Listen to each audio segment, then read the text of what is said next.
ஒரு காட்டில் நிறைய மிருகங்கள் வாழ்ந்து வந்தன. அதில் அகில் என்கிற ஒரு முயலும் மகிழ் என்கிற ஒரு ஆமையும் மிக நெருங்கிய நண்பர்களாக இருந்தன. எப்பொழுதும் அவை இரண்டும் இணை பிரியாமல் ஒன்றாகவே இருக்கும்.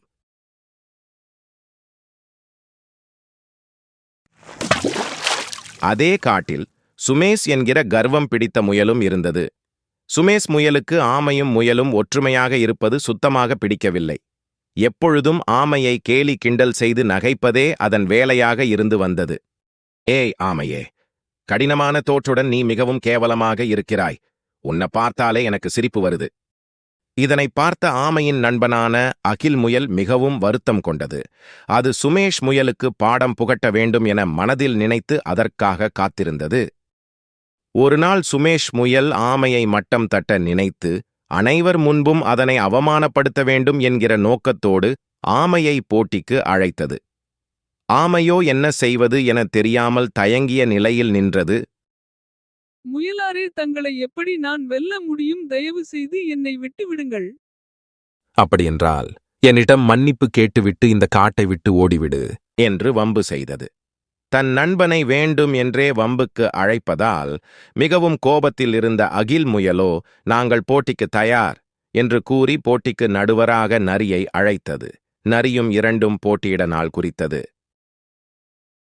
அகில் முயலோ கோபத்தில் போட்டிக்கு தயார் என கூறினாலும் ஆமையை எப்படி வெல்ல வைக்கப் போகிறோம் என தெரியாமல் ஆற்றங்கரை வழியாக யோசனையுடன் நடந்து வந்தது. அப்போது அங்கு ஒரு இறந்த ஆமை கரை ஒதுங்கி இருந்ததைக் கண்டதும் அதற்கு ஒரு யோசனை வந்தது. பின்பு மிகவும் போட்டி நாள் வந்தது. நரி மற்ற மிருகங்கள் துணையோடு போட்டிக்கு அனைத்தையும் தயார் செய்துவிட்டு மகிழ் ஆமையையும் சுமேஷ் முயலையும் மைக்கில் அழைத்தது. முயல் நண்பா, இப்போது நான் என்ன செய்ய? நான் எப்படி முயலை வெல்ல முடியும்? ஆமை நண்பா, நான் ஒரு திட்டம் வைத்துள்ளேன். நீ கவலைப்படாதே. நான் திரும்ப வந்து அழைக்கும் வரை இந்த புதர் உள்ளேயே மறைந்திரு நண்பா என்று கூறி வெளியே சென்ற அகில் முயல் தான் பாதுகாப்பாக மறைத்து வைத்திருந்த ஆமை ஓட்டினையும் அதன் தலைப்பகுதியையும் அணிந்து கொண்டு போட்டிக்கு சென்றது. ஆமை வேடத்தில் இருந்த அகில் முயல் மிக வேகமாக ஓடிப் போட்டியில் வென்றது. மற்ற மிருகங்கள் இதனை ஆச்சரியமாக பார்த்தன. கர்வம் கொண்ட சுமேஷ் முயலோ வெட்கித் தலை குனிந்து அங்கிருந்து ஓடியே போய்விட்டது.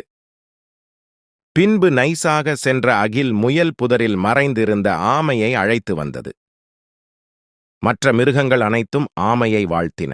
ஆமையோ புரியாமல் முயலை பார்க்க, அதுவோ தீமை நினைப்பவனுக்கு தீமையே வரும் நண்பா என்று சிரித்தபடி கூறியது.